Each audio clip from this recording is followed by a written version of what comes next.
while developing strong environmental regulations is crucial, we know that it's just half of the battle. These regulations are only as effective as they're backed by rigorous enforcement. Across the country, many Black, brown, and poor communities continue to bear the brunt of environmental hazards as their corporate polluters just flout the rules with little consequences. In just the past 2 years alone, one facility in my district has been fined as much as $14 million for hundreds of violations. And unfortunately, we know this company is not an outlier. For corporate polluters all across the country, it's clear that these fines are just a fraction of their massive earnings, and they don't actually serve as a deterrent. It's just a cost of doing business. Thank you, Mr. Chair, and thank you, Administrator Regan, for sharing your time with us today. Environmental rules and regulations aren't just important for tackling the climate crisis. They're essential for addressing the toxic legacy of environmental racism and injustice. Growing up in the Mon Valley of Western Pennsylvania, I saw firsthand the devastating effects of unchecked pollution. Back then, when I was growing up, I didn't quite have the language or the expertise to explain the science of pollution, but I had my years of experience living in an environment where the air we breathed was harmful. I knew that wherever you were, if you were Black or you were brown or you were poor, you were likely breathing toxic air too. Our country ranks in the top 1% nationwide for cancer risk from air pollution. In my hometown of North Braddock, cancer rates are more than double the rest of the country. Approximately 90% of residents are at risk of exposure to particulate matter. Our childhood asthma rates are nearly 3 times the national average. These statistics aren't just numbers. They represent very real people and very real families and very real communities overburdened by industrial pollution. Administrator Regan, under your leadership, addressing environmental racism and justice has become a core component of the EPA's work, including through the rulemaking process. Can you speak to how the EPA's recently finalized rules, such as the soot rule and the carbon pollution standards, will specifically improve conditions for individuals in overburdened and underserved communities? Well, absolutely, and thank you for sharing your personal testimony there.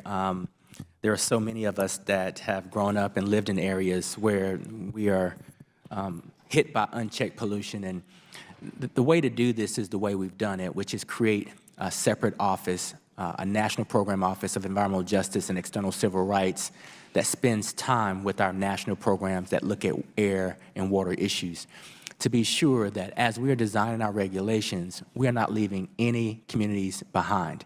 And what we've done a great job of is really ensuring that the statistics that you just laid out, and statistics in communities all across the country, are infused into the ultimate result of these regulations.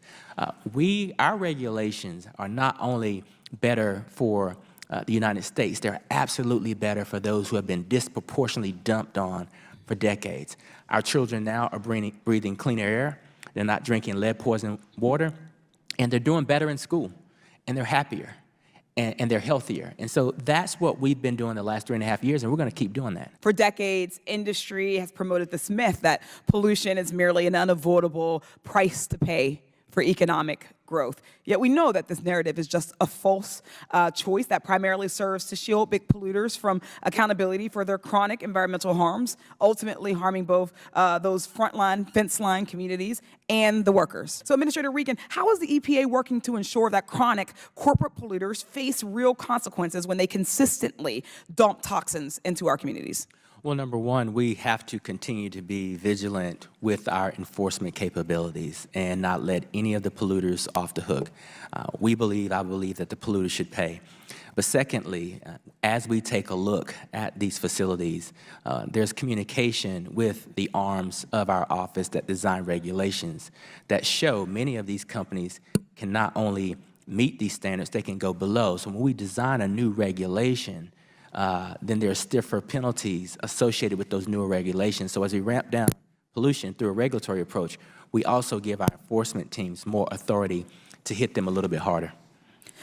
So what additional enforcement authorities does the EPA need from Congress to address this, the chronic polluters effectively?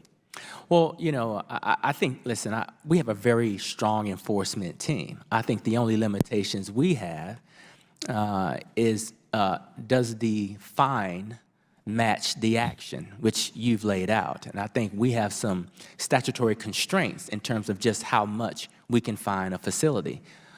Some of these facilities have very egregious behavior, as you've laid out, but the statutory authority only allows for us to fine them a certain amount. And so if those amounts are raised and are proportionate to the crime, we will do our job and we will hold those polluters accountable. Thank you, Administrator, for your time. I yield back.